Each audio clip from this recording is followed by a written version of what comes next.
הנושא של המושב העשירי הוא narrating the conversion of leaders, והמרצה הראשונה, חנה שחם-רוסבי, שהכותבת עבודת דוקטור במחלקה להיסטוריה של עם ישראל, באוניברסיטה הזאת, וכותרת אליהו הנביא בתרבות יהודי אשכנז בימי הביניים, אפי שוהם, עוזרת מחקר במרכז להמרה, קיבלה פרס של הפקולטה על מאמר שיצא על Elijah the Prophet, Guard Dog of Israel, ויש לה עוד מאמר על אליהו הנביא שיצא בקובץ, והיום התפרסם על הנושא Elijah the Prophet in medieval Europe, master converter and defender of obstinate refusal.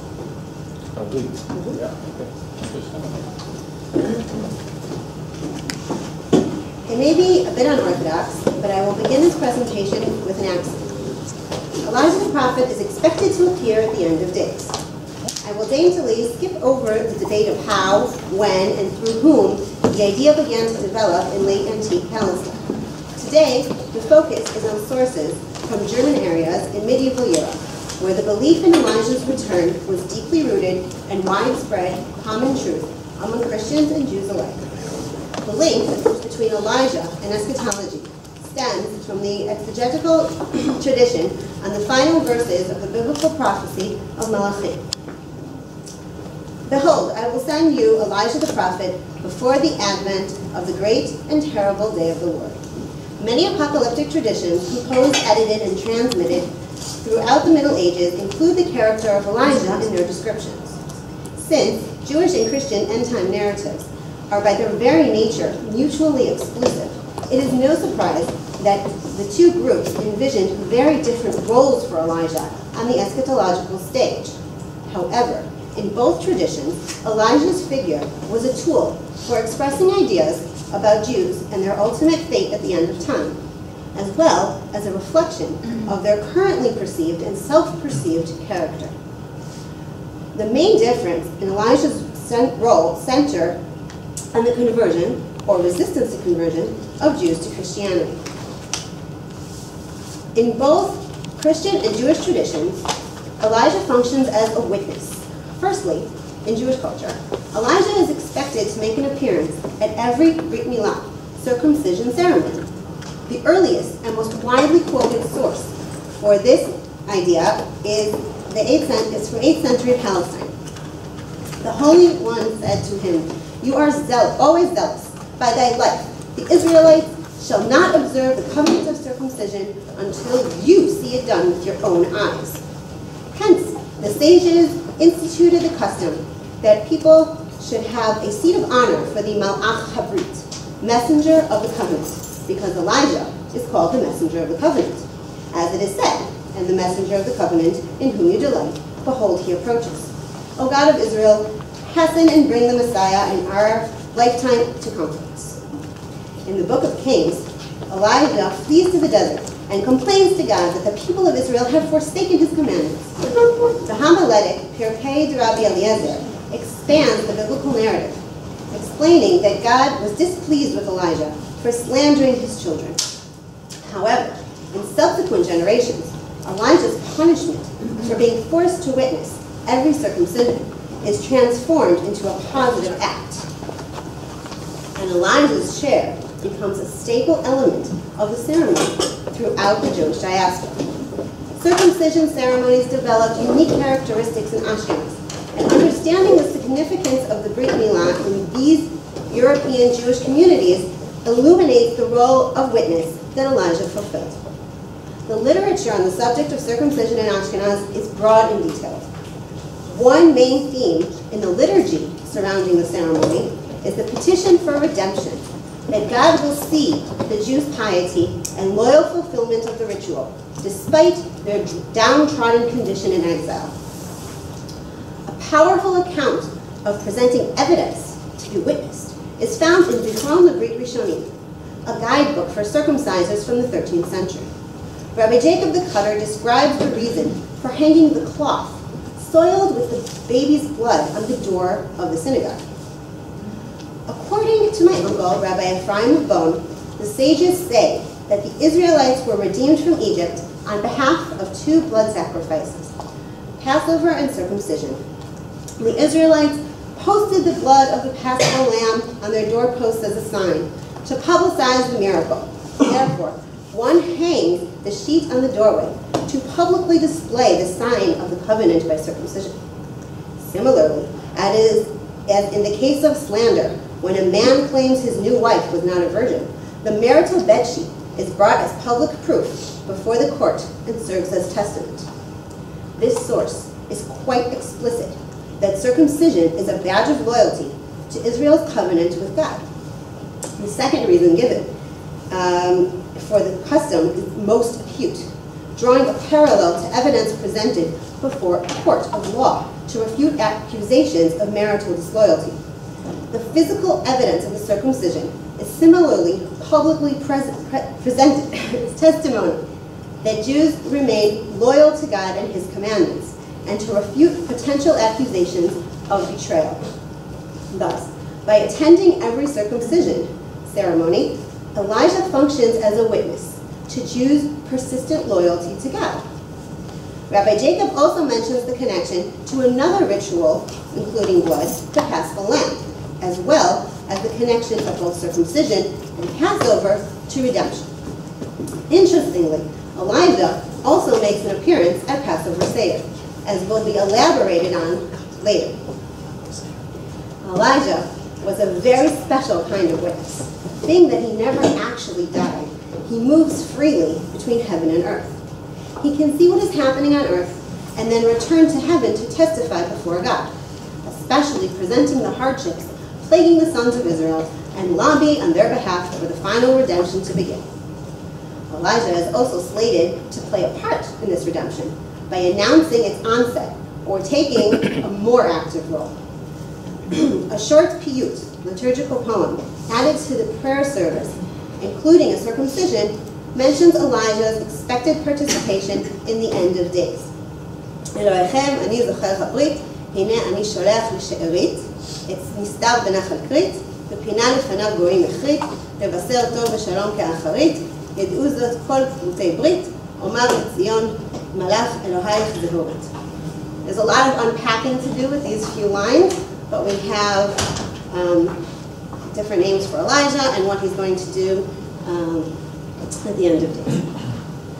The second arena I will discuss, where Elijah functions as witness, is Christian apocalyptic traditions, especially the Antichrist narrative. Elijah's role in the end of days is based on a compilation of the same verses from Malachi mentioned above and a passage from Revelation 11, in describing two witnesses who will prophesy and preach, only to be killed by an apocalyptic beast. After lying dead for 3 days, they will come back to life and rise again to heaven. Many Christian writers, such as Bede, identified the witnesses mentioned in the book of Revelation as Elijah and Enoch.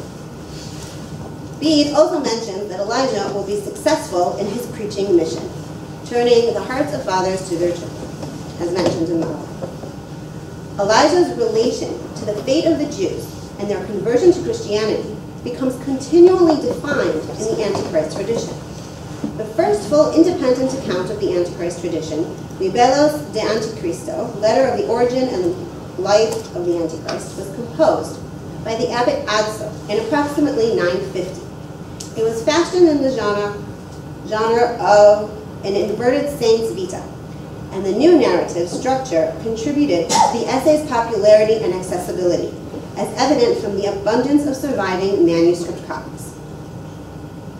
In Adzo's depiction, the Antichrist is of Jewish origin and presents himself as the Jewish Messiah. The Jews flock to Jerusalem and become the Antichrist's first and most loyal followers. Together with another witness, Elijah appears and preaches specifically to the Jews, generally with great success. He convinces them of two important truths. The first, that the Antichrist is indeed not the Messiah they were hoping for. And the second, that Christianity is the true covenant with God. This means that at the end of time, Elijah will have succeeded where others have failed in persuading all remaining Jews to convert. The idea of Elijah's successful mission to the Jews at the end of time was perhaps also known independently from the original Antichrist context, mentioned by Christians as casually as Jews themselves stated Elijah's anticipated arrival. An early example is found in the Decretum of Buchard, Bishop of Worms, completed around 1010, in which it is written, "And in the end, all Israelites will flock to the faith in recognition of the preaching of Elijah."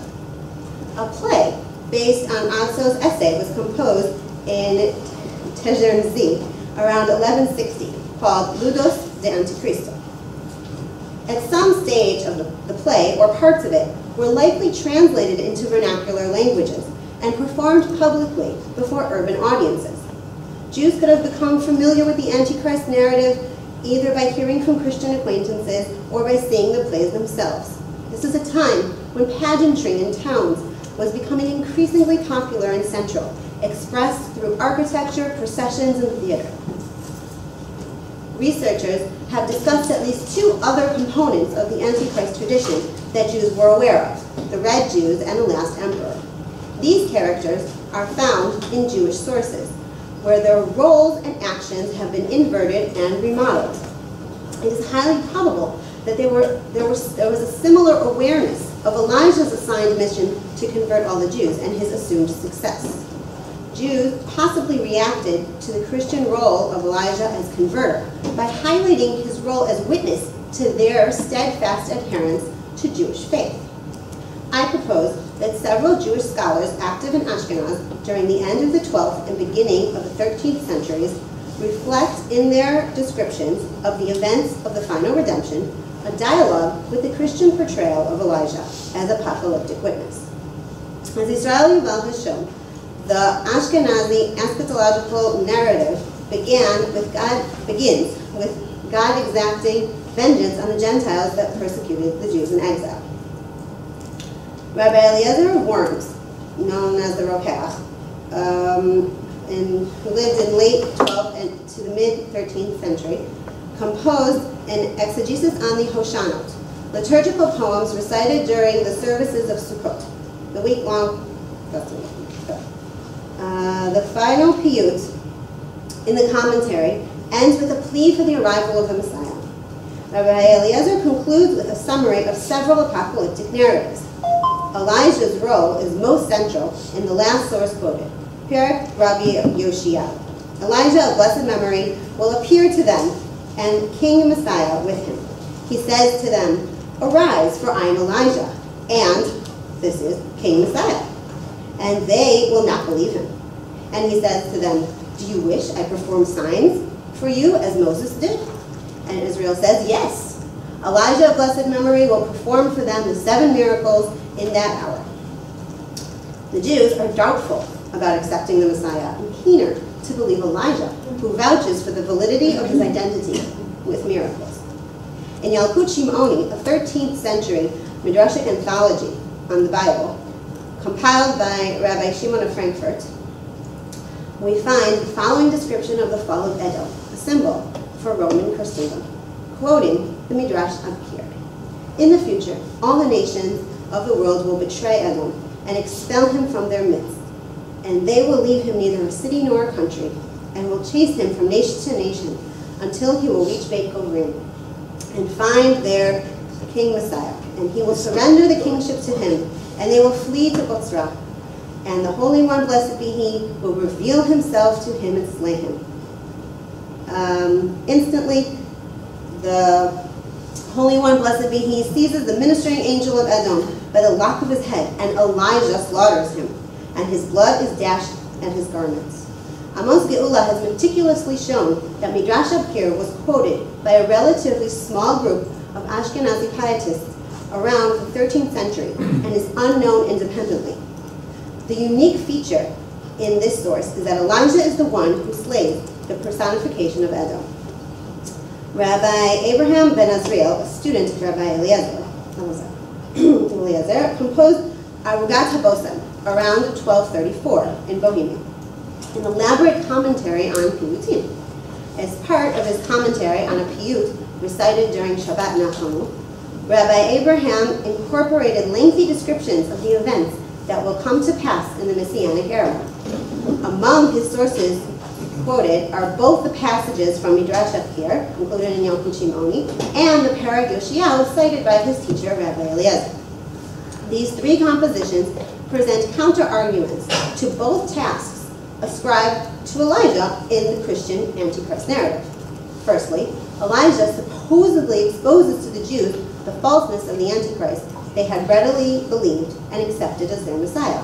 However, in Parag Rabbi Yoshiyahu, the Jews are wary to believe the Messiah is genuine until Elijah performs miracles to authenticate the message.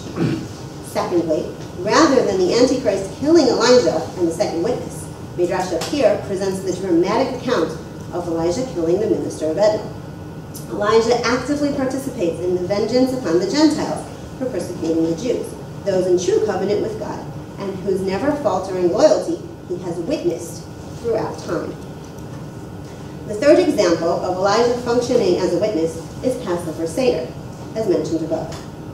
Historically, religious tensions flared, especially during the corresponding seasons of Passover and Easter, and the Jewish holiday brought with it highly increased hopes of that redemption may be imminent. The rituals of Passover are embedded with redemptive symbolism, and the Egyptian Exodus was understood by many as a prelude and a prototype for the final redemption. Elijah's inclusion in the Passover Seder ceremony was introduced specifically in Ashkenaz during the High Middle Ages, and gained momentum until its fully developed appearance in the 17th century. Though Elijah was introduced as a supporting actor to the theme of Messianic redemption, his figure soon became increasingly dominant. By the end of the Middle Ages, Elijah seems to have eclipsed the Messiah himself and become the ultimate guest of honor at the Seder. Similar to circumcision ceremonies, by attending the Passover Seder, it was an opportunity for Elijah to witness Ashkenazi Jews' unwavering devotion to God. Elijah's role as witness to the Seder is part of his larger role as guard dog of Israel, which I will now explain. A visual motif accompanying the paragraph of Shvoch Chamatcha, pour out your fury on the nations that have not known you, emerges and becomes increasingly popular in Ashkenazi Haggadahs during the 15th century. This paragraph is a selection of verses from Scripture petitioning God to exact vengeance on the Gentiles who persecute the Jews. The proximity between the imagery and the verses led Yuval to the conclusion that the illustrations are also an expression of the Ashkenazi perception of the Messianic era, because the Messiah is coming to the Jews in their exile.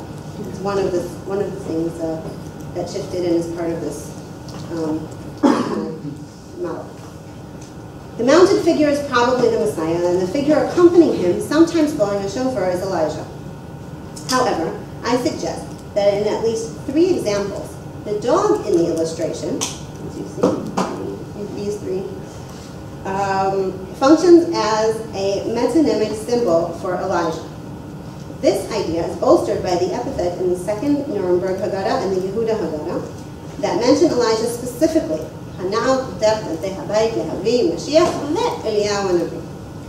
although he seems to be absent from the scene. The connection between Elijah and canines is first established in a Talmudic passage. Our rabbis taught, when dogs howl, it is a sign that the angel of death has come to a town. But when dogs frolic, it is a sign that Elijah the prophet has come to a town. However, this statement does not seem to develop into a classical exegetical tradition among Ashkenazi Jewry during the Middle Ages. Therefore, exploring the connection between Elijah and dogs in the eyes of medieval Ashkenazi Jewry should concentrate on more immediate and contemporary imagery associations. To accomplish this, we will briefly turn our attention from Elijah to the ideas about dogs in medieval European thought and art. First, we will look at the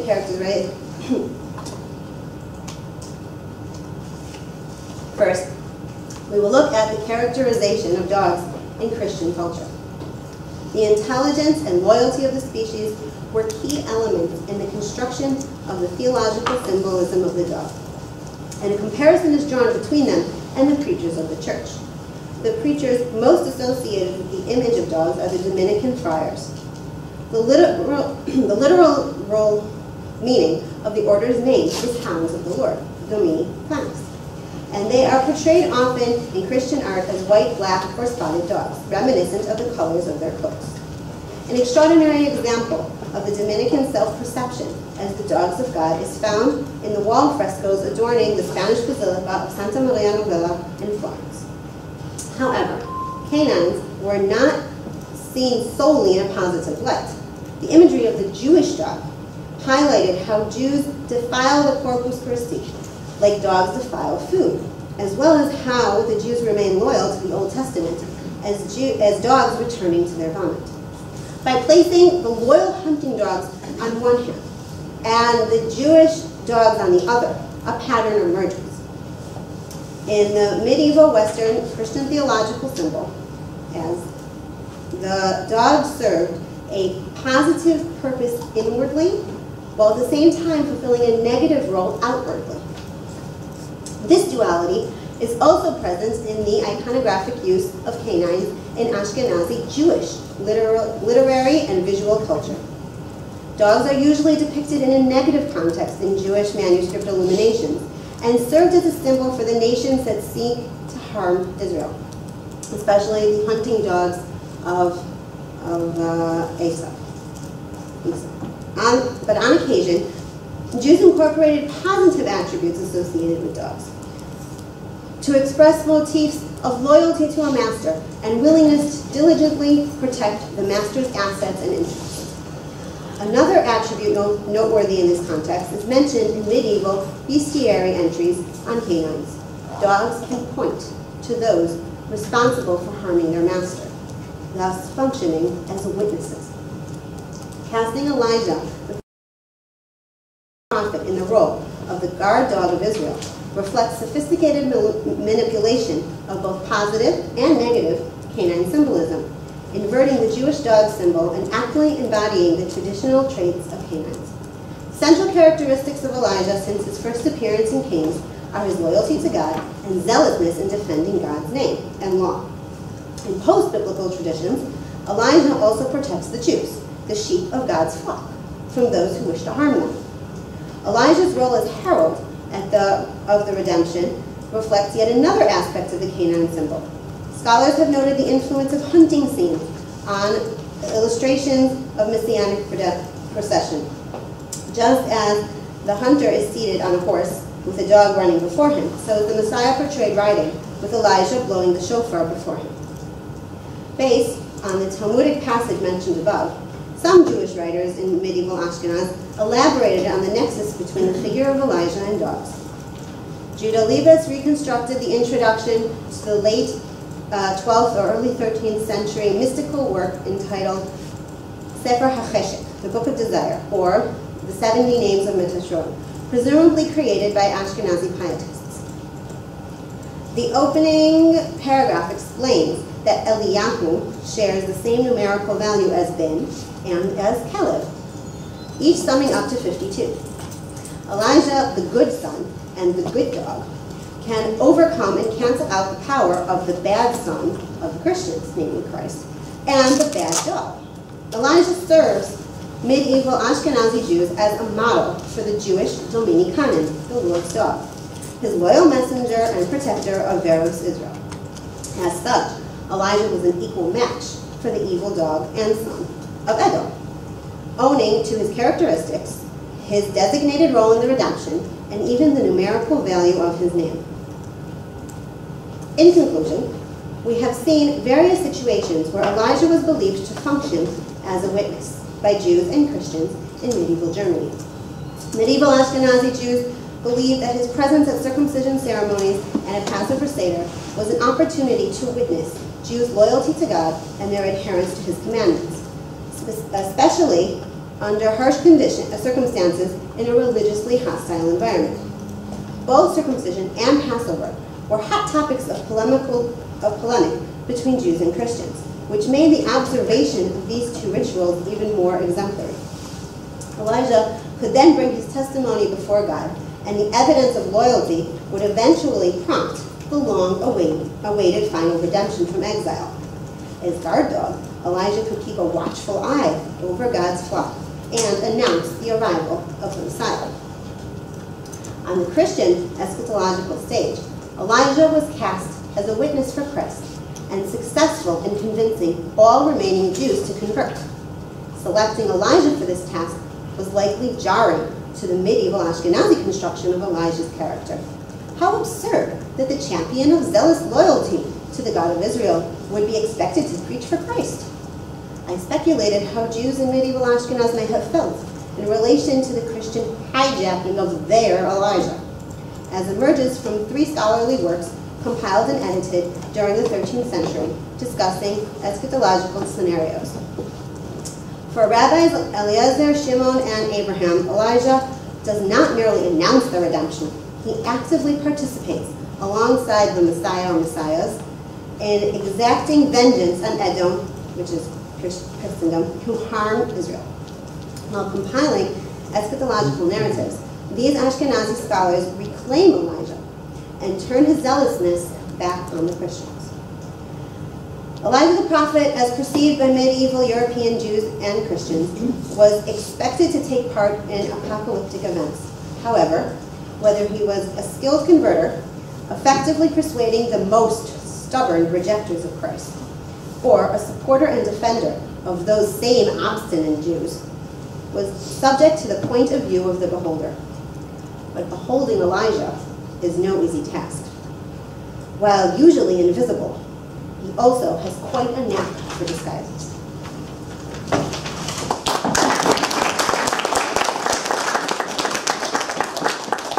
Thank you very much. The next speaker is Alex van der Haven, who holds a PhD in the history of religion from the University of Chicago Divinity School. He's a postdoctoral fellow here at the center, and he's working on conversion to Judaism in the Dutch Republic in this political and theological context. In a collection of miscellaneous documents from the former archive of the Hamburger Ministry of Religious Affairs, and now in Hamburg State Archive, one can find 2 remarkable letters sent from Amsterdam in the year 1682. They were from a certain Benedictus Sebastian Sperling to his mother in order to soothe the pain caused by his son's conversion from the Lutheran faith to Judaism. And here I will not regard these letters as possible fictional works, but this is something that you should keep in mind, that they might not be authentic, they might actually be, and there was a genre at the time, fictional letters to represent a certain community, and of course this would be fascinating, certain communities' theological stance. So I will not treat them as such, but keep this in mind, because this might be a fascinating possibility, but they really look real. Yeah? So, but still that doesn't mean they can be really real fake letters. Sperling, who by then also used the name Israel Benedetti Geer, tried to comfort his mother by explaining why he had converted to Judaism, and by, and this part might not have been soothing whatsoever, presenting her a bewildering scenario of the imminent eschaton. Both Wolfgang Philipp and Gerald Strauss, who published the letters in the original German in 1958 and respectively an English translation in 1974, have tried to place them in their religious milieu. Philipp suggested they should be understood against the background of Philo-Semitism in Hamburg. And actually he assumed that they were sent to Hamburg, and we don't know, because the letters doesn't have an address. We just know that they ended up in the ministry, in the archive of the Ministry of Religious Affairs in Hamburg. So we have to be careful with this. Later studies mentioning Sperling followed Philipp and viewed them in the context of Philo-Semitism. Strauss, on the other hand, saw the letters as an example of the late 17th century rapprochement between Christian, traditionally more spiritual, and Jewish, more earthly messianic expectations. Their work has been very preliminary and doesn't explore the ideas of several thinkers who were they display clear kinship with the ideas of Sperling, who were present or influential in Amsterdam and Hamburg at the time that Sperling wrote his letters. Examples you can give is Isaac Lafayette, Pereire, Peter Serrarius, Paul Felbenhauer, Johan Kempe, Moses Germanus, and Oliver Pauli, the crazy Danish Messiah. Today I will not do this important work of further situating Sperling's belief in what we know of the immediate religious milieu of the two cities, if he was from Hamburg. And this I will do for two reasons. First, I would prefer to spend my and your time on describing Sperling's beliefs themselves. And second, and this is more important, Sperling's views on the relationship between Christianity and Judaism are significantly more radical than the persons I mentioned before. Even they were quite radical. And since Sperling suggests sermons as one of the sources for his beliefs, as well as the presence of other proselytes, his ideas might represent a religious subculture possibly dominated by proselytes that thus far has gone under the scholarly radar. What is so striking about Sperling's letters to his mother is that although he abandoned one religion for another, something that one might suspect as the vindication of one religion over another, his views on Judaism and Christianity, as well as his eschatological scenario, lacks the religious exclusivism one would expect from an early modern convert in the confessional age of Reformation, in particular from a convert in expectation of imminent eschatological events. Sperling recognized Christian scripture as authoritative scripture, and not just Christian scripture, the book of Revelation, Judaism's not most favorite book. He claimed also that good Calvinists and Lutherans would also be saved. And lastly, he described the eschaton as a cooperative effort of Protestantism and Islam to return the Jews to their promised land. Although each of these elements has been exploited subtly to serve exclusivist claims, I will in this paper positively explore Sperling's remarkable combination of on the one hand, a personal conversion and thus commitment to a particular religion, and on the other hand, commitment to a non-exclusive attitude towards different religions. I'm saying this while everything in my training as a historian of religions, and as a student of critical theory, warns me that Sperling commits one of the tricks of a universalist ideology, which by default furthers and imposes the interest of a smaller and hegemonic group, and is therefore hierarchical. An element actually which you can see in the third reason I give for his conversion to Judaism. So I'm myself quite ambivalent about what I'm doing here. But I think on the other hand, I feel there's something very interesting and new here. Yet, this very combination of private commitment to a particular religious tradition and the recognition of other religious paths, as they're called in modern textbooks about different religious traditions, against the background of an early modern state in which the domination of one particular religious denomination of a society has, for a number of reasons, failed, that forces me to take seriously Sperling's attempts at non-exclusivity. I will do this in the context of a new perspective of religious eschatology as not necessarily serving a polemical and exclusivist agenda. And here I kind of identify polemical with exclusivist, and I know I should do this, but a dualist system, we are right and you're wrong. In fact, Sperling's view of religion seems to suggest the existence of a single universal religion that contains all the existent religions. To do so, I will first briefly contrast Sperling's eschatological views with the common eschatological views of the early modern period, then discuss the reasons Sperling gives for his conversion to Judaism and the sources he gives for his religious views. And lastly, I will describe his eschatological beliefs themselves. In 1682, when Sperling wrote these letters, Europe had far from forgotten the gruesome violence of the 30 Years' War, and religion continued to play an undiminished role in political, social, and military conflicts across the continent. There's even historians such as Benjamin Kaplan who argues, well, the Peace of Westphalia in 1648 wasn't actually the end of professional warfare. Actually, if you look at wars afterwards, religion only played a more important role. And I'm not that convinced, but I take his point that we shouldn't say Peace of Westphalia, now nationalism takes the place of religion. That's something you can find about. Despite important reactions, under which I classify also Sperling's, the role of religion in early modern Europe's conflicts was characterized by the religious claims of exclusivity, which, in addition, were loyally supported by eschatological scenarios. See, for instance, on the left side here of this slide, Elisheva's Karlebach's analysis of the relationship between Christian and Jewish end-time expectations from the century in which all the trouble began, the 16th century.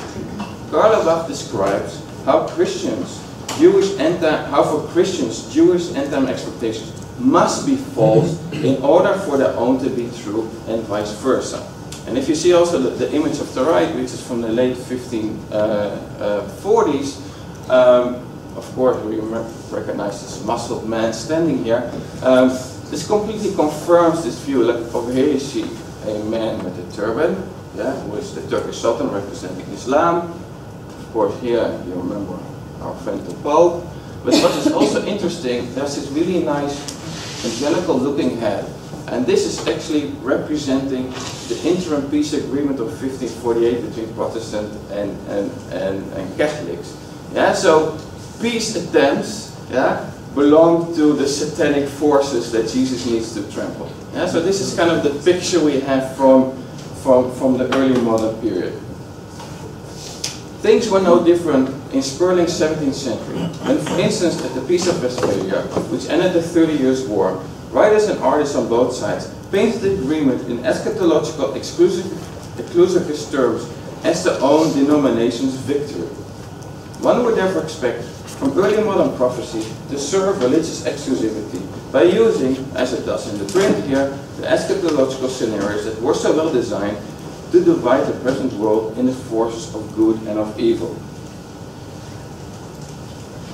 Yet, eschatology plays a very different role in the Sperling letters.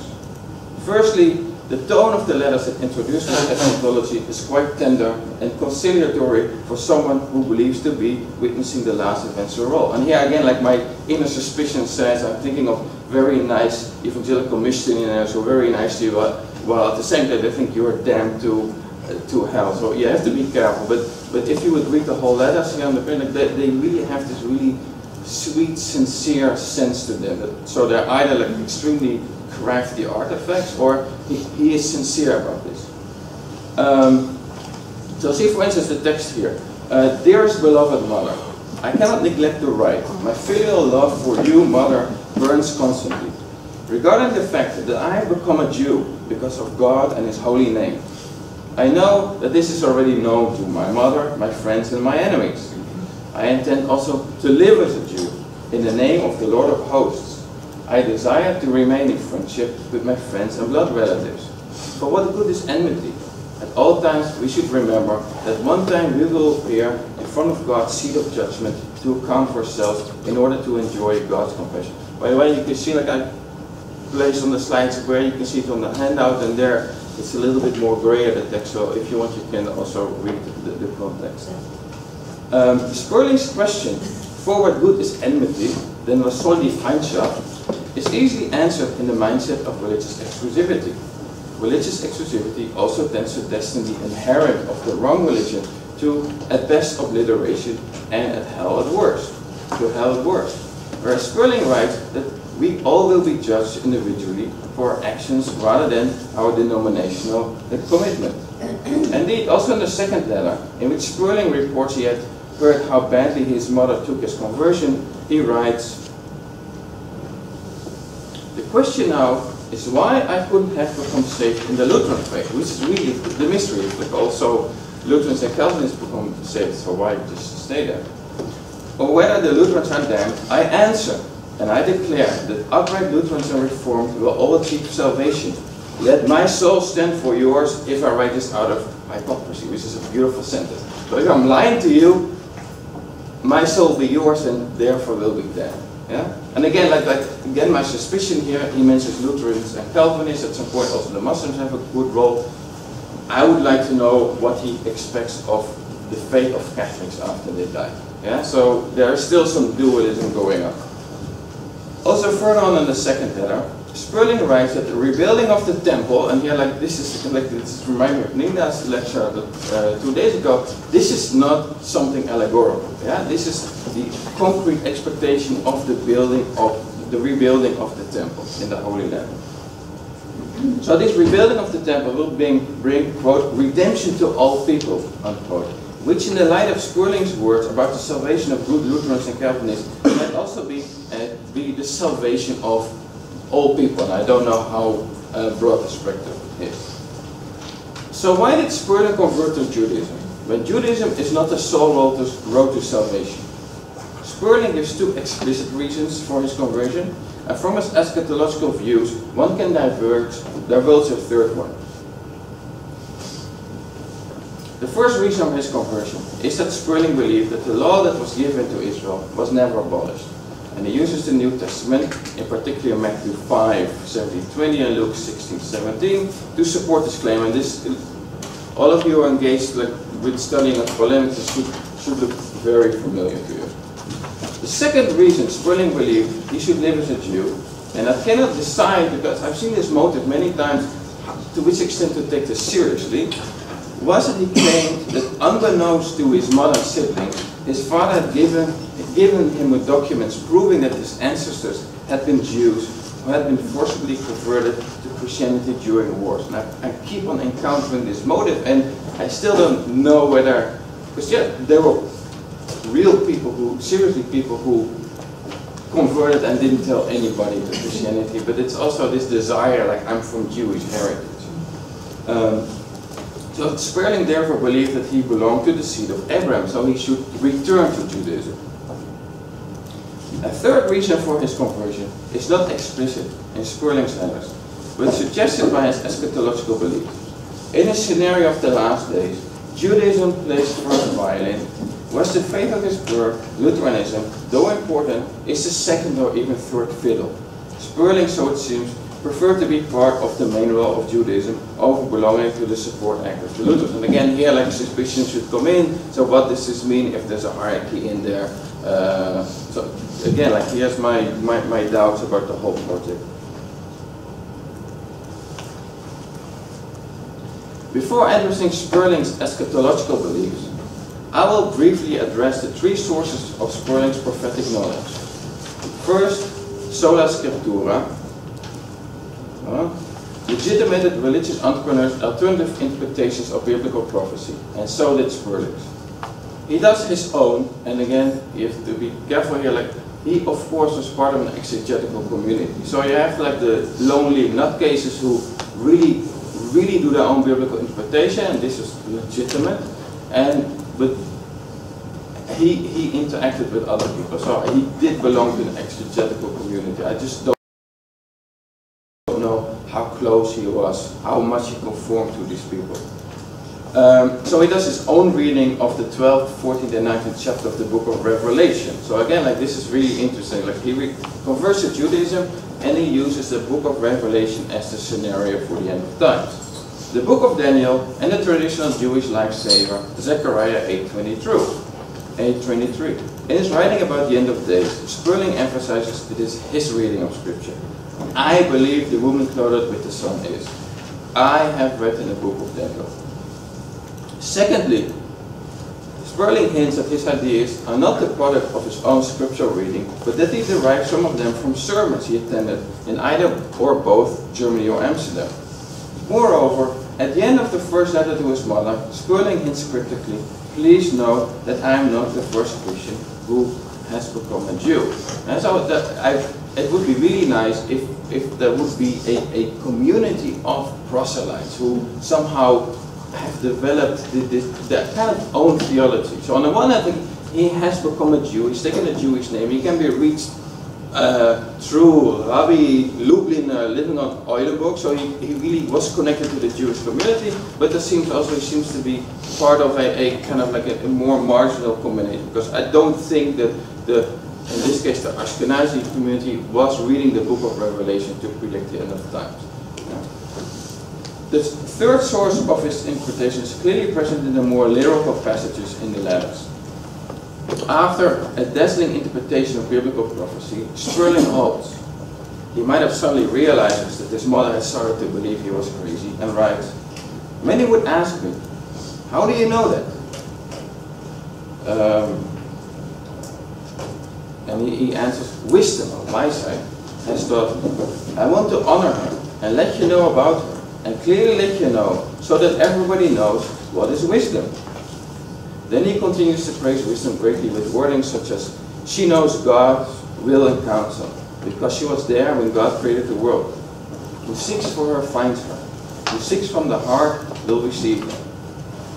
The wisdom of Proverbs chapter 3 and 8 and from 1st Ecclesiastes is a familiar character in the early modern period, and I therefore do not know to which influence Sperling owed his loyalty to her. It can be the Beumers tradition, Christian Kabbalists, Jewish Kabbalists, a combination of these all. And all of these groups were present in Amsterdam and also in Hamburg, if he was from Hamburg. More important, however, to us than the origin of Sperling's wisdom is that his readings of scripture he believes that they're divinely inspired. So if you also read the text, like, they have this like inspired character to it.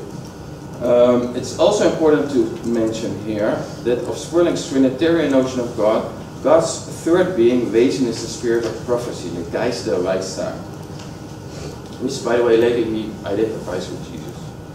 And wisdom is as pure, noble, and careful as Sperling describes it. Sophia is able to do something with the prophetic text at the core of Sperling's beliefs, namely revelation, that only a few others have been able or willing to do. What Sperling's wisdom made of the craziest book of the Western religious tradition is to turn it, with only one victim living in place, in the person of the Pope, again, suspicion comes in here, into an interreligious alliance for the end of times. Two of the passages from the book of Revelation Sperling focuses on in his second letter are Revelation 14, 16, 11, about the three successive angels, which he cites in full, and Revelation 12, 1 and 14 about the woman clothed with the sun. In the latter, Sperling recites Revelation 14, 16 literally from Luther's translation. So I have here, so only one word is missing, so he either knew it by heart or he copied it. So he begins his exegesis. According to my understanding, and how I've also heard it in sermons here, the first angel was the man of God, the great angel and archangel Martin Lutherus. The other angel who followed the first and shouted, "She is fallen, Babylon, the great city," was the man of God, the great angel and archangel Johannes Calvin. So this is in the past tense. Yeah? So the first two angels have already arrived. The third angel has not come yet. Yeah? So we are in the middle of the process of the end of time. I expect the third angel, hope it will be the Messiah. These two angels, these two men of God, Martinus Lutherus and Johannes Calvinus, stand for the Lutheran and Reformed host. They are two peaceful angels, of course host and peaceful, problematic combination, of one being, and hence the Lutherans and Reformed will not wage war with another over religion. God has placed, Sperling writes, his judgment seat in these two religions and will judge the entire world when the third angel appears. And now the Jews enter on the stage. According to Sperling, the woman clothed in the sun of Revelation 12:14 is not, as in Luther's commentary on the Revelation, the true Christian church, but stands for the Jewish people who are pursued or chased by the great dragon and will be saved by, quote, will be saved by being given the two wings of a great eagle. So again, like the Nesher here, returns here, a great eagle, so that she might fly to the place prepared for her in the wilderness. And you know where this is. These two wings, Sperling argues, are the Lutherans and the Reformed, who will help the Jews to return to the now barren land in order to rebuild it and their temple. And there are also Islam. And this image exists already because this also goes back to actual military alliances. So many Protestants were interested in an alliance with the Turks against the Catholic powers, especially against Spain. And so Luther actually in the first print, so like Islam is trampled by Jesus, but here like Islam, head by the Caliph of the time, has played a positive role in the end of time. It's also funny, this is 1682, 1683, the Turks at the gates of Vienna. Yeah, so if they would have won, they could really have built a very nice road from Vienna to the Holy Land. So we have here an eschatological support team existing of different religions, bringing about universal redemption by enabling the restoration of Israel to its land promised by God. To support this interpretation, Spurling adds an astrological reading of this passage of Revelation, which itself is also an astrological text, about the woman clothed with the sun, the moon under her feet, and a head crowned with a crown of 12 stars. Whereas Luther identified the stars with the main teachers of the church, the prophets and the apostles and their canonical writings, and Luther identified the moon with worldly goods, Spurling builds forth on an astrological tradition identifying the different heavenly bodies with the different religions, a tradition that goes back to the great 8th century astrologers Al-Kindi and Abu Mashar, especially the letters, the Magnus Conjunctivus, which could be found in learned households in the early modern period. This part of Spurling's exegesis is written in an inspired style. You should know that the Lutherans are the mother whom everything good is born. Luther, you are the clear morning star that heralds every good, O power of Venus. The Reformed are strengthening of the good, prepared to fight against the dark power of papacy. Again, like this, a bit too much dualism to make me feel comfortable. They are the evening star. Mars, guard Venus with your sword, so that she will not become a whore. The Turks are the upkeepers of the good and arch enemies of everything evil, namely the darkness of the papacy. Mohammed, your power is the moon.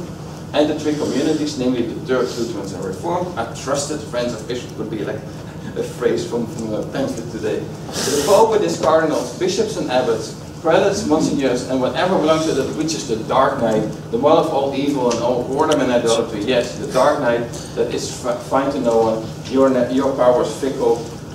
Mercury is your star, which of course is Catholicism. Here the papacy is representing the sole negative force. The different religious heavenly bodies play complementary roles.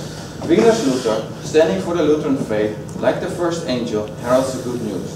Calvin takes over from there with a sterner, more martial role, particularly to make sure to keep in check the ex-monk who once stated that he who loves not wine, women and song remains a fool his whole life long. So we need somebody to keep him in check, and who humorless Calvin was the right person. The Sultan's role here also seems one of power, namely keeping the power of the Pope at bay. I conclude. I stated earlier that I suspect Spurling's view to be representative of an eschatological subculture, possibly of proselytes, of which no further sources exist. What is so important about Spurling's identification in this eschatological scenario of heavenly bodies for different religions, identical to what he did with the successive angels of Revelation 14, is that he introduces a model of religion and religions that is quite different from the exclusivist notions shared by many of his contemporaries, including non-Orthodox thinkers such as La Peyrère and Serrarius. Serrarius is a good example, like he kind of moves the Jewish side rather than, it was Spurling, it feels like Serrarius basically said, okay, I'm going for the Jewish scenario after I went for the Christian, and Spurling remains more the middle. This view is closer to that of the French political scientist Jean Rodin, a century preceding him, or even further back in time to that of Nicolas Cusanos, and you get some comments here, or the astrologers mentioned earlier. Like Spurling, both Baudin and Cousin recognized the difference, the existence and difference of a number of religions, while they were personally sympathetic to one religion in specific. At the same time, like Spurling, they suggested that all religions were, and I had a really hard time finding the right wording for it, and I'm still not satisfied, extensions, representations of one single great religion. Like this is a suggestion of an ur-religion. As a result, eschatology in Spurling's case does not serve the role that it usually does, namely to further a dualist, exclusivist vision of religious communities leading to our salvation and their damnation if they do not convert our religion, or they become enslaved by us. All the resentment. This is actually, I dealt a lot with eschatology many years ago, and I got kind of sick of it. It's always ugly. We win in the end, and they lose. And here's eschatology, nice version. Instead, although Spurling's interpretation of Revelation continues to identify the papacy with the Antichrist, again my caution is here, religion or religions become all ways to achieve individual salvation, in which every religion plays a different role in the unfolding end of time. Thank you.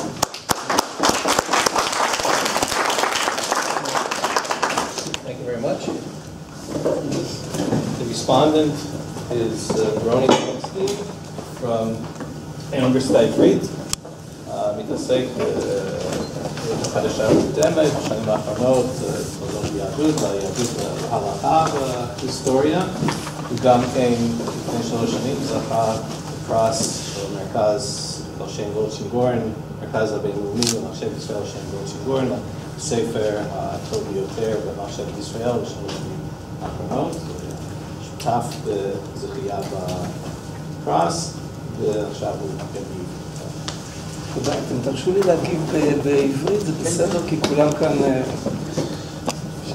שמעתי את התודה של אלכס. תודה רבה על ההזמנה ובאמת על ההזדמנות לקרוא בתשומת לב את שתי ההצגות המאוד טובות, באמת שלמדתי מהם לא מעט.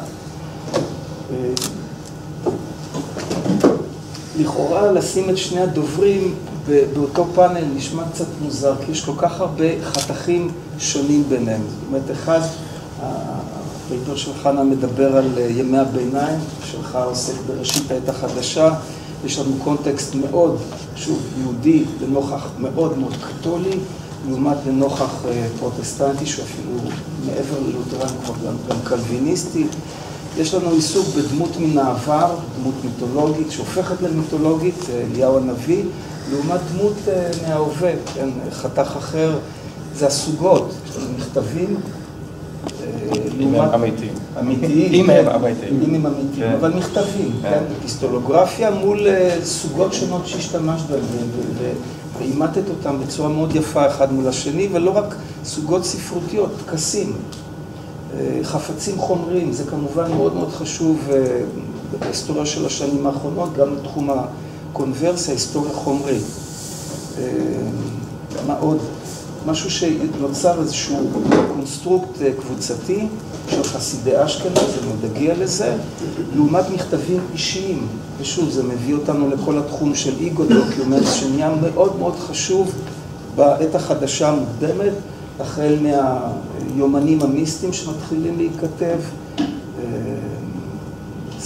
כתיבה אוטוביוגרפית, רבי יהודה אריה ממודנה, גליקל מהרן, ואולי אפשר להכניס גם את המכתבים האלה לתוך הקורפוס הזה, בין אם הם אמיתיים או בין אם לא, הם בתוך המעגל היהודי, כן? ועם זאת, למרות שהחתכים האלה לכאורה שמים אותם בשני צידי הנהר, הם עדיין מאוד מאוד קרובים ומאוד מעניינים אחד ליד השני, במובן הזה שאפשר לראות בקטן, כן? את השלי.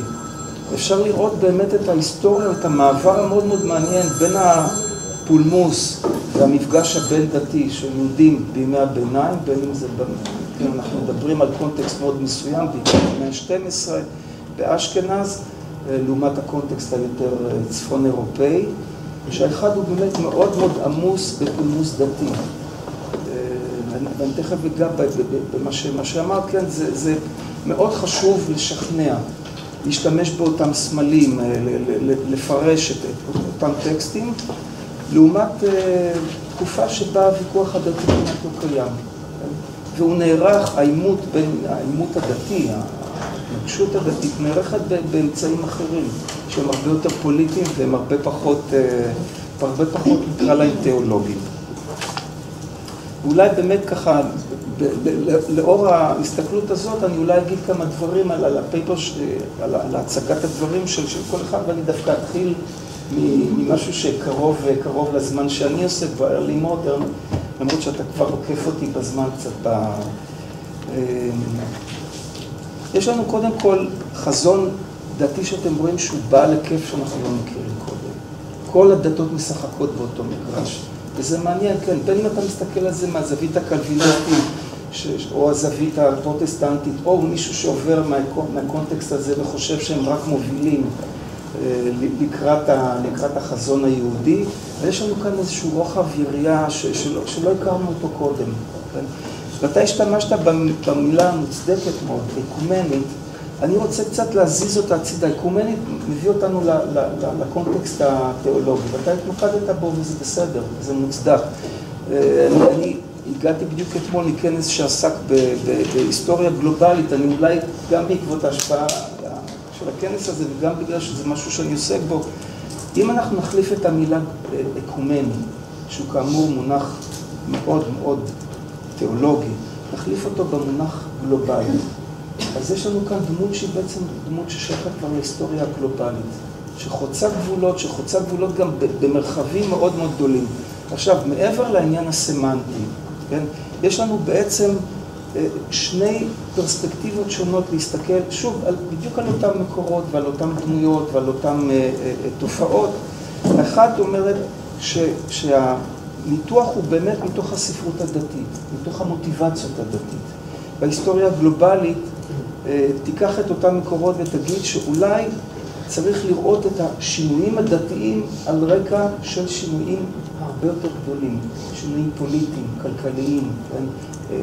התרחבות גיאוגרפית של גילוי העולם החדש, האימפריאליזם שמתחיל להפוך לתופעות משמעותית יותר. ולאור זה אפשר גם לראות שהתפיסה שאתה מדבר עליה, שהיא באמת מאוד מאוד יוצאת דופן, שהיא יוצאת נגד האקסקלוסיביזם, זה רק אני על חשבון מישהו אחר, נראית כאן אחרת במובן הזה שהדת שאומרת שזה רק אני, הופכת להיות לאיזושהי תופעה פרוחיאלית. זה כבר לא מספיק חשוב, זה רק בשבילי. כן? תחשבו על כל המפגשים האלה שנערכים באירופה, מחוץ לאירופה, המפגשים בין אירופה לאימפריה האוטומנית, באותה תקופה מאוד מאוד משמעותית, פחות עוסקים בהם, אבל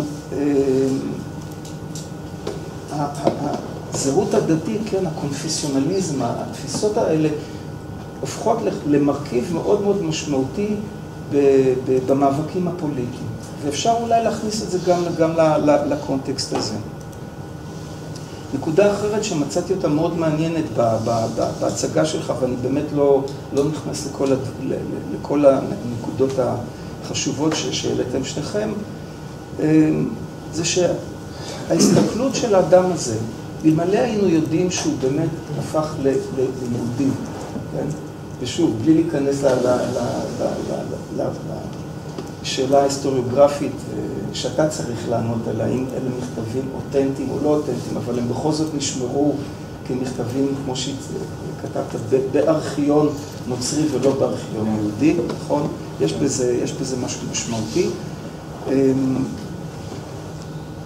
זו בעצם פרשנות מאוד מאוד נוצרית של המסורת היהודית. היא כולה כריסטולוגית. היא משתמשת בספר שאף יהודי, כן, שומר נפשו ירחק ממנו, כן, חזון יוחנן, כן. יכולת להשתמש בנביאים, למשוך אותם לכיוון. חזון יוחנן הוא לא ספר שנכנס לתוך הקנון היהודי אפילו למרחק קילומטר. ועם זאת, בין אם מדובר באדם שהוא לבד, שהוא מייצג רק את עצמו, בין אם מדובר באיזושהי קבוצה פרגמנטרית או יותר גדולה, בין אם הוא חי באמסטרדם או מחוץ לאמסטרדם, הרושם שעלה אצלי מקריאת הפייפר שלך, וכל אחד מהדוברים מקוצר זמן צריך היה להוריד חלק מהדברים שהוא כתב לעצמו, זה שזה לא עורר התנגדות נוראית. זאת אומרת, בא אדם ומשתמש במקורות האלה ומתאר את התהליכים ההיסטוריים באופן חריג לגמרי. ואנשים עמדו בפני עונשים וחרמות באמסטרדם, דברים הרבה יותר קטנים, ועל אמירות, על התנ"ך ועל דברי חכמים שהיו הרבה פחות בעייתיים מאלה. עכשיו, זה מכניס אותנו לעוד מעגל, נדמה לי שאת זה אתה לא הזכרת בהצגת הדברים בעל פה, שאחד המוטיבציות שלו לחזור למסורת היהודית, שהוא בא ממשפחה אנוסית. זאת אומרת, הוא משלים את המעגל. וזה מביא אותנו באמת, שוב, לכל השאלה מאוד מאוד מסובכת של זהות, של הקווים הדתיים. מהו בתוך המחנה שלנו ומהו לא בתוך המחנה שלנו. אני למדתי הרבה מהעבודות של דוב בעניין הזה, והנושאים לשעבר שוברים את הקווים הברורים. הם יוצרים הרבה מאוד דברים, עולם שהוא לגמרי לא ברור, ואני חושב שבין אם הוא אומר את זה בצורה כפיקציה, או בין אם לא, אפשר להכניס אותו גם למעגל הזה, שהופך את כל עניין הקונברסיה למרתק בתקופה הזאת של ראשית העת החדשה, וזה פחות נכון לימי הביניים להבנתי, אפילו לסוף ימי הביניים, אבל זה בהחלט נכון למאות ה-16 וה-17, שמה שמבדיל את הזהות היהודית והקתולית, פרוטסטנטית, קלוויניסטית, הוא הרבה הרבה פחות ברור. וזה אחת התרומות באמת של כל המחקר בתחום הזה, איך זה משפיע על ההלכה, איך זה משפיע על מנהגים, איך זה משפיע על התפשטות הקבלה, כן? יש לזה מרכיב מאוד מאוד משמעותי. ולחזור בזמן לימי הביניים באמת לפייפר היפה של חנה. יש כאן עיסוק בדמות שהוא באמת הביא כאן מקורות כל כך שונים ומדברים אחד עם השני, שאני כאילו, אני רואה בעבודה שלך כמעט איזו קריאה, ואת לא חייבת לעשות את זה בעצמך, אבל אני חושב שזה כמעט מתבקש שמישהו ייקח את הדגל הזה והמשיך אותו הלאה, וזה לבדוק באמת באופן רציני את הדמות של אליהו הנביא לאורך הדורות. ושוב, הקונטקסט שלך הוא מאוד מאוד מסוים וזה בסדר, לא צריך להתפשט יותר מדי, אבל אפשר גם לקחת אותו למרחבים אחרים, כמו למפגש, שאני בטוח שהם יהדהדו עליו, כי זו תרבות שהיא כן קשובה למזרח, באופן היסטורי, התרבות האשכנזית. איך ההסתכלות או ההבנה של דמות אליהו קשורה למעגל היהודי נוצרי באירופה, לעומת המעגל היהודי מוסלמי, כן? לעומת דמות של שני דמויות מאוד מאוד חשובות באסלאם, איליאס וחדר, שהם מזכירים אותו, כן? הם לא ההמשך, שניהם, איליאס לא מופיע, אבל חדר מופיע בקוראן, ואלה דמויות מעניינות, מאוד מעניינות, שממלאות תפקיד דומה. זאת אומרת, עכשיו, הערת תיקון קטנה, לפני שאני אגיע הדומיניקנים נקראים בלטינית דומיניקני, בגלל שהם ממשיכי דרכו של דומיניק או דומיניקוס, נכון?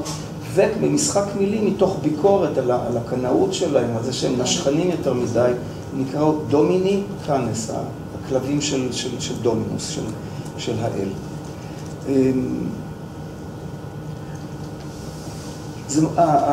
הזהות או הקשר לחסידי אשכנז עלה לפחות פעמיים בהצגת הדברים, ונדמה לי שבדברים שבכתב אפילו פעם נוספת, וזה מעניין, זה לא מובן מעצמו. למה זה דווקא במעגל של חסידי אשכנז? שוב, צריך לקחת בחשבון, התופעה הזאת של חסידי אשכנז, שמבחינה חברתית היא כמעט לא נחקרה. אנחנו יודעים הרבה על התיאולוגיה שלהם, קצת יותר מדי, הרבה פחות על הפרקטיקות שלהם, והרבה פחות על איך הם מגיבים בתוך אבל למה זה דווקא הם ולא אחרים? למה זה לא נושאי המסורת הרבנית שהגידו את זה, בעלי התפילה, הזכרת את זה. יש את הקשר עכשיו, דיברת באמת, וזה היה ניתוח מאוד משכנע, את הוספת את הנדבך שלך לעוד סמל דתי משמעותי לשני הצדדים, שכל אחד לוקח אותו לכיוון שלו.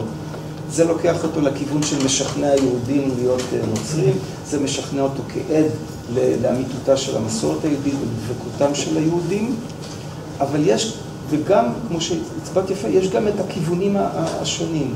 זאת אומרת, היהודים לא רק רואים בו איזו דמות אפוקליפטית, הרבה יותר מזה הם לוקחים אותו לתוך חיי היום-יום שלהם. בין אם זה התפילה והפיוטים, בין אם זה הפסח שהזכר, בין אם זה השימוש בבד של הברית בשביל להביא אותו אל בית הכנסת.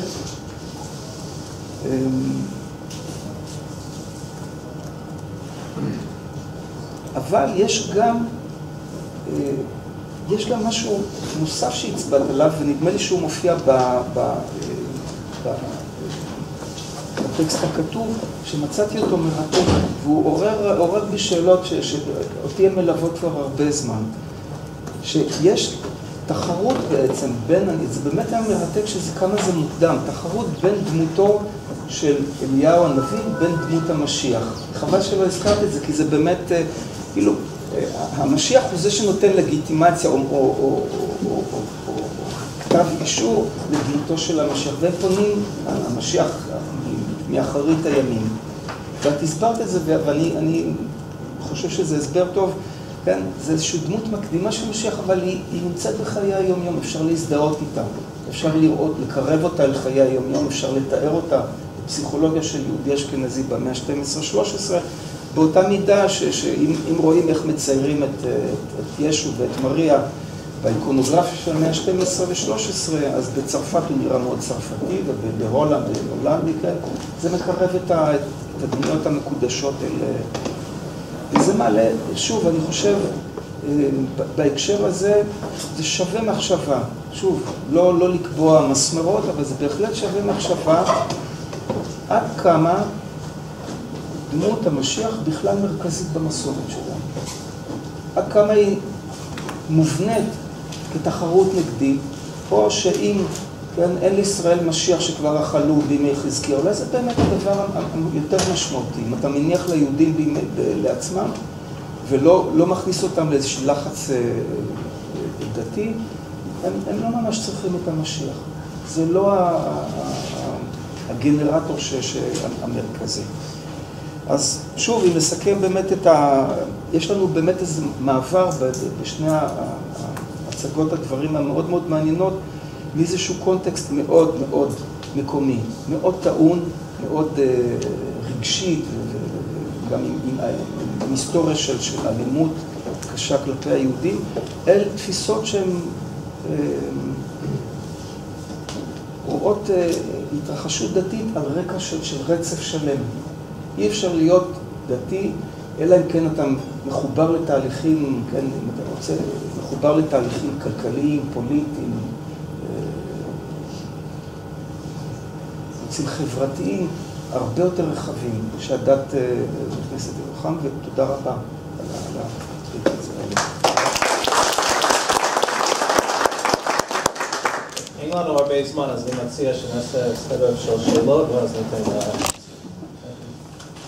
טוב, תודה רבה לשלושתכם. תגובה מאוד יפה. אני רוצה לגעת בכמה עניינים. ראשית לגבי ההרצאה של אלכס, חשבתי לזה, אני שמח שתרצה יושבת פה בקהל, כי הייתה לנו שיחה על העניין הזה של מה המשמעות, גם מבחינתם של יהודים, לחדירה, ואני מדבר על חדירה, גם חדירה גיאוגרפית, הזכרת אותה, החדירה האסלאמית בלב ליבה של אירופה, הטורקים בשערי וינה. עכשיו, אלה דברים שבעצם כבר המאה ה-16 עושים, כן? הטורקים נמצאים בשערי בודפשט באמצע המאה ה-16, הם מגיעים לשערי וינה 100 שנים אחר כך, אבל הנוכחות הזאת והיצירה של מרחב תרבותי שבו יש נוכחות אסלאמית שהיא לא באוטרמר, שם אי שם במרחבי המזרח, אלא בבית, next door, כן?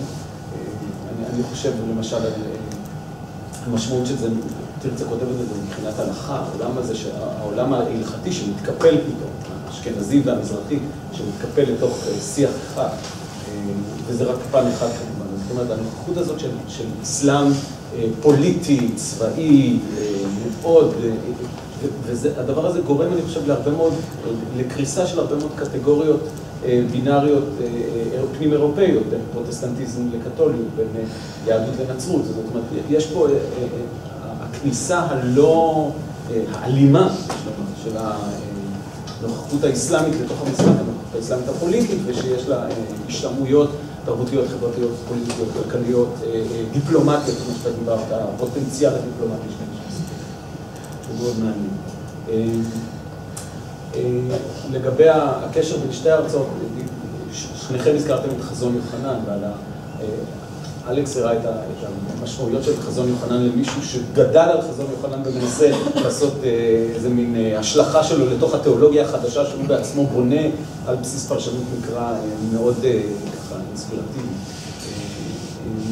וחנה הזכירה אותו בהקשר של איזה מין מקום שאליו יהודים מתייחסים תוך שהם מגיבים אליו אולי, והשאלה אם באמת מגיבים, אם מכירים, אם לא מכירים. רוני אמר שזה ספר שיהודי שומר נפשו ירחק ממנו, אבל אני חושב שמצד אחד אולי שומר נפשו ירחק, מצד שני לא ניתן להתעלם ממנו. וחשבתי בהקשר הזה גם על ההקשר הגיאוגרפי, המחזות הראשונים של לודוס די אנטיקריסטו באמת באים מהמרחב הדרום גרמני, שהוא גם המרחב שבו מסתובבים אותן פיגורות של חסידי אשכנז, גם אלעזר מגורט, גם יהודה חסיד. כל החבורה הזו מסתובבת, המרחק מרגנסבורג שבה נמצא בצורה מוקד, הגיאוגרפי של חסידי אשכנז, אם יש דבר כזה בכלל. למקום שבו המחזות האלה מוצגים ומשתמרים ומופיעים, הוא מרחק הליכה. אנחנו מדברים על מרחב אחד ועל אנשים שבאים במגע אחד עם השני, ושהדברים האלה לא יכולים להיות נעלמים מהעיניים, כאן להיות את הדוגמאות היפות גם מהאומנות, והאומנות כמובן מולחכת החוצה, עם חזיתות הכנסיות, הדיבור על חזון יוחנן, לא דיבור פנימי, זה דיבור מאוד ציבורי, מאוד מומקי. הדבר האחרון שרציתי להעיר עליו זה בהקשר של ההרצאה של חנה, אני לא יכולתי להתעלם ואת הטקסט הזה של רבי יעקב הגוזר אני מכיר כבר הרבה שנים. יש שם המון, הוא מאוד טעון, הוא זקוק לפתיחה יותר משמעותית. אני יודע שגם את פותחת אותו בצורה יותר משמעותית בעבודה שלך, אבל העניין, האמת היא שמה שאותי ככה היכה, זה העובדה שרבי אפרים מבון, שאותו מצטט יעקב הגוזר, עושה בעצם חיבור בין נערה המאורסה ובין הסוגיה של ברית מילה, והסיפור של נערה המאורסה, אי אפשר שלא לקחת אותו למקומות המריאנים. יש לנו פה עסק בתולה ש... אבל יותר מזה, מה שהוא אומר בעצם, שהוא אומר שטקס, הוא אומר שבעילה זה טקס מעבר לא פחות מגדול. חד משמעית. זה כאילו, זה ברמה הריטואלית, הוא עושה... אני חושב אבל גם הסיפור, זאת אומרת, יש פה הדהוד גם של הסיפור המריאני, והתגובות, והחיבודים מפרשים את הסיפור המריאני בתולדות ישו, שהוא נמצא פה ברקע, אני חושב, וגם באיזשהו מקום, למרות שהוא לא נאמר, הוא לא מילולי, אבל הוא מהדהד מאוד ברקע. זאת אומרת, יש פה עומק פרשני, פוטנציאלי, שאפשר לפתוח אותו יותר. טוב, אני מציע שאלות והערות מאוד קצרות.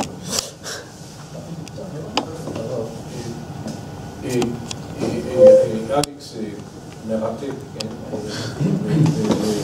אני אומר מה ההערות של רוני הזכירו לי את מה שאיגנציוס לויולה אמר לאיזשהו יהודי שרצה להמיר את דתו, הוא הצליח, מנה נוביסקום איזק, תישאר איתנו איזק, אז מנה נוביסקום רוני, אני חושב שאנחנו נשמח אם תוכל להיות איתנו, כי התרומה שלך היא נציג הישועים אני נשאר. ואפרופו גלובליזציה, כדאי לזכור מאמר של סנג'אי סוברמניאן, שמראה שבדיוק בשעת הגלובליזציה הראשונה המשיחיות מתפרצת, ולא רק במרחב היהודו-נוצרי, אבל יחד עם זאת, תוך השיח ביניכם מופיע המשיחיות הזאת היא הרבה פעמים מנאז' הטרואה, אבל המנאז' הטרואה היא לא בהכרח נחמדה, כי אתה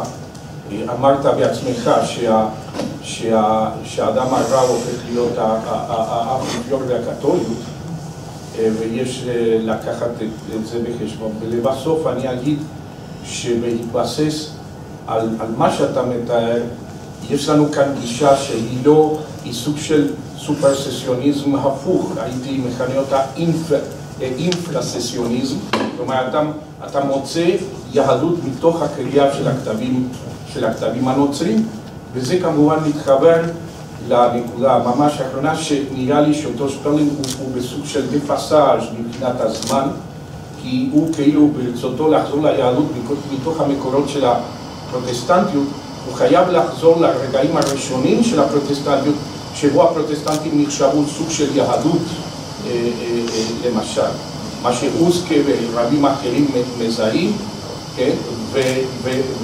וגם באותה פרוטסטנטיות של השנים הראשונות היו לפעמים קשרים עם הטורקים ועם המוסלמים, ברצון לחבור ביחד כנגד הקתולים, כלומר הוא עושה סוג של גניאלוגיה לא מודעת של הרגע המכונן של הפרוטסטנט. הערה קצרה חנה, מבלי שזה פוגע בשום אופן בדברים המאוד מעניינים שהראית לגבי המאה ה-12 ו-13, לגבי החלק הראשון, אי אפשר לדבר על אליהו ועל המטרות התפקיד של אליהו באסכטולוגיה בלי להתחיל מההתחלה, שזה הברית החדשה. זאת אומרת, התפקיד של אליהו האסכטולוגי הוא מובנה בברית החדשה, יש התייחסות אליו בכל ארבעת האבנגליונים.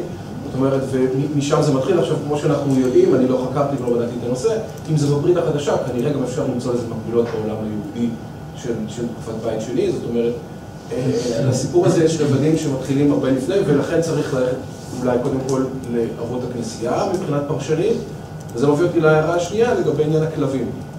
הכלבים מופיעים במזמור תהילים נ"ט, שהוא מזמור שמפורש באופן קבוע ועמוק באופן אסכטולוגי. זאת אומרת, איפה שהייתי מתחיל לחפש פה את חיבור הוויזואלי והדימויים בין אליהו לבין כלבים, זה בפרשנות של אבות הכנסייה לתהילים 58, מה שהם קוראים, נ"ט בשנה.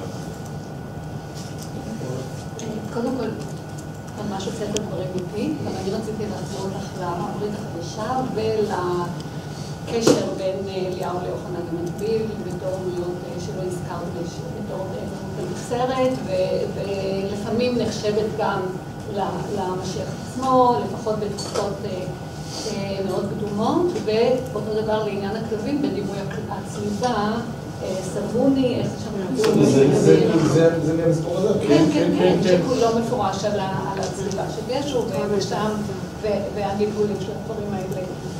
תודה בכל אופן על כל שלושה דוברים, זה היה פשוט מרתק. למרות העובדה שרוני ניסה להפריד ולהראות את הפער שנוצר בין ימי הביניים לראשית העת החדשה, שזה דבר שמאוד מקובל על חוקרי ראשית העת החדשה, לראות בזה תקופה חדשה. כשמסתכלים על דמותו של אליהו, כמו שהזכרת אותה וכמו שמוצגת, שוב יש לנו הוכחה לדמיון העצום בשפה הדתית של יהודים ושל נוצרים, שהוא דווקא בגלל הדמיון העצום שלו, הוא סלע מחלוקת כל כך חזק, אבל הדימויים, כל תיאורי הקץ, הגיאוגרפיה האסכטולוגית, התפקיד של אצלך מופיע אליהו כמי שהורג את אנטיקריסטו, שזה בדרך כלל תפקיד שמיועד למלאך מיכאל, וכאן שוב יש לזה עניין שכדאי לבדוק אותו. התחלה חשבתי שאנחנו מכירים את אליהו רק כדמות שוחרת טוב, שאלוהים לוקח אותו, אבל אז נזכרתי בסיפורים נביאי הבעל, אז בכל אופן יש לו לא מעט דם על הידיים, ויכול להיות שזה הולך לשם. מה שכן, קשה לדמיין בימי הביניים טיפוס כזה, זהות שלישית כזאת, כמו שעולה בחומרים של ראשית העת החדשה, וגם אצלך, זהות שהיא לא יהודית ולא נוצרית, אלא מומרית, שהיא אחרת. זה עולה מאוד מאוד יפה בספר של ויינסטיין, נגיד, על הסיפורים של המומרים, והוא כל הזמן להכניס לנו את זה בראש, כי הוא אף פעם לא קורא למומרים בשם אחד. וזה מאוד מצא חן בעיניי בספר שלו, הם תמיד שניים, הם תמיד שלמה הלוי, שלמה פבלו, הם תמיד יהיו יהודה הרמן. ומה שאני אומר לך, זה כבר לא מבחנת שאנחנו צריכים לחשוב עליה בימי הביניים, אתה עובר גבול וזהו, אלא זה משהו שבאמת מאפיין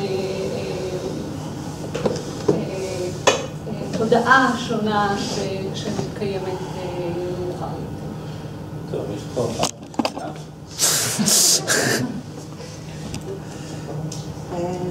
תודה על כל ההערות וכיווני מחשבה.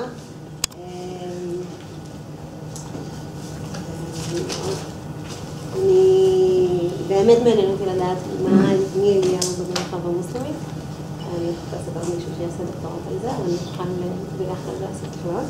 אבל בינתיים זה לא אני כבר צריכה להוריד כל כך הרבה לפני ואחרי, שאני מרתק אותי מזה. אז מי שרוצה לעשות.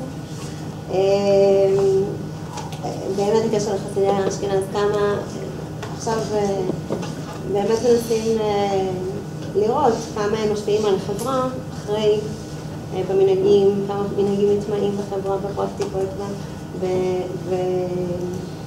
וכמה המעגל הקטן באמת של הכותבים או המקוריים משפיעים אחר כך על מעגלים רחבים יותר וכמה זה נכנס ביום יום, ולראות, אז בהחלט זו קבוצה חשובה שאני צריכה להכיר יותר טוב, ונכיר עם אליהו. באמת ירד לי בעריכה חלק על באמת איך אליהו הוא דמות ביום יום, הוא דמות קרובה, ואני מקווה שאני אצליח לעבוד על זה יותר, על זה שהוא נוכח, והוא פועל לא רק בהחלטים, אלא גם כאן ועכשיו, צפו להתפתחויות, וגם וחלק מזה זה למה הוא לפעמים לוקח את נשך בסיבוב, בהתייחסות של מדינה שלנו.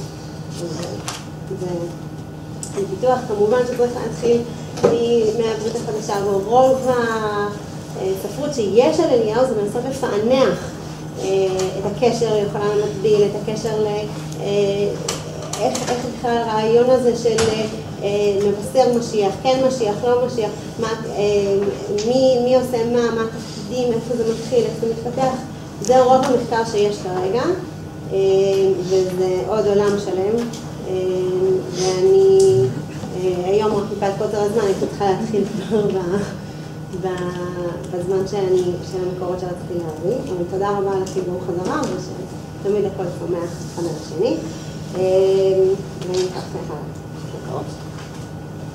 20 שניות. תודה רבה, אבל מאוד ממש עזר לי, כי זה מאוד work in progress כבר כמה שנים.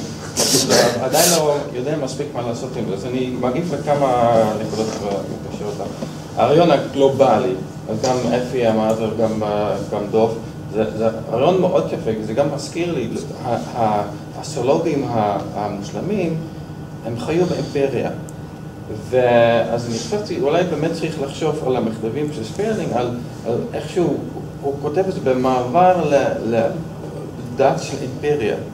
דת של האימפריה צריך לזהות דתות אחרות, אבל גם יש שם כמובן היררכיה בין דתות. אז זה בעצם רעיון מאוד מאוד יפה, אני אשתמש בזה.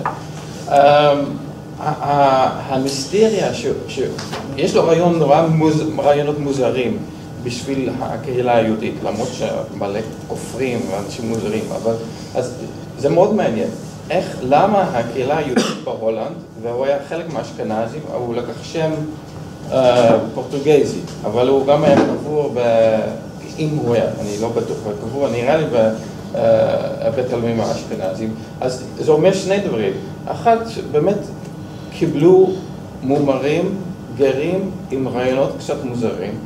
מצד שני, יכול להיות שהם נתנו להם להאמין בדברים מוזרים, כי הם רק היו גרים. אז יש משהו כפול שם. בגלל שאתה גר, אתה יכול להאמין בדברים האלה, כי אם אתה היית יהודי מלא, אתה לא היית. אז יש משהו אמביוולנטי בסובלנות לרעיונות מוזרים של, רואים שגם יש גר יותר מפורסם משה גרמנוס, מצד אחד הוא נראה מתלונן על היהודים, אז יש לו לחץ, מצד שני הוא קבוע וקוראים לו רב, אז הוא מקבל כבוד, אז נראה לי שבתוך הקהילה יש שם אמביוולנטיות. אני מאוד אהבתי את הרעיון של דוף על רגרשיה בעצם, חשבתי על זה, כמו הוא צריך לעבור טקס rite of passage, ואיכשהו הוא צריך לחזור ליהדות. מזכיר לי את הבן אדם של הדיסרטציה שלי שהוא הפך לאישה, ואז הוא באמת מרגיש שהבולבול שלו צריך להחזיר לגוף שלי, אז הוא צריך לבנות את החלקים של הגוף של אישה. יש באמת סוג של פסיכולוגיה. כן, זה מאוד מעניין, באמת יש משהו, זה גם משהו פסיכולוגי פה חזק. וזה גם מביא אותי לשאלה של זהות המומרית, זה מאוד מעניין, כי זה גם בעייתי, כי בצד אחד בעת המודרנה יש את הרעיון של הזהות, שמתחיל להיות יותר חזק, אולי במאה ה-18 זה מתחזק יותר. של מה? בצד, מה? הרעיון של הזהות, למישהו יש זהות אחת, כן? ופה יש איכשהו, אז אנחנו עוזבים את הזהות החוקי, אתה שייך לקהילה הזאת וזהו, והם עדיין לא בזהות של אני מרגיש יהודי, או אני מרגיש נוצרי ואני לא, אז יש פה משחק בין המעבר בין שני הרעיונות של מה שזהות, זה גם מאוד מעניין. כי יכול להיות שבעצם הייתה תקופה מאוד יפה ואחר כך אנחנו כבר לא יכולים להיות קצת באמצע הקטגוריות. אז בעצם זה מאוד מעניין. כן. טוב. אפשר לומר משהו לגבי העניין של קצר מאוד של הזה. אני קצת מתנגד מתנגד לריאן ספיץ' בעניין הזה. דנה אינטרנשיונל לא רוצה שיקראו לה ירון כהן, ולנו צריך להיות גם סוג של אתיקה כלפי האנשים המתים. פבלו דה סנטה מריה צריך להזכיר פעם אחת שהוא שלמה הכהן, שלמה הלוי, אבל בואו ניתן לו קרדיט שהוא פבלו דה סנטה מריה. טוב, תודה רבה, מושב הבא ואחר שבוע.